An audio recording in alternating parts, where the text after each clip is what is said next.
In the dry season, hippos cling desperately to tiny wallows and pools.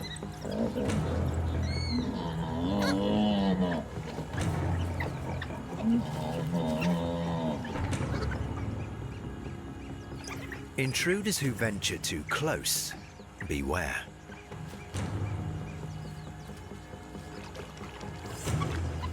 Though he's too big to eat, the dogs play a risky game of harass the hippo. It's like a game of cat and mouse, except the mouse weighs 3 tons and has jaws like an earth mover.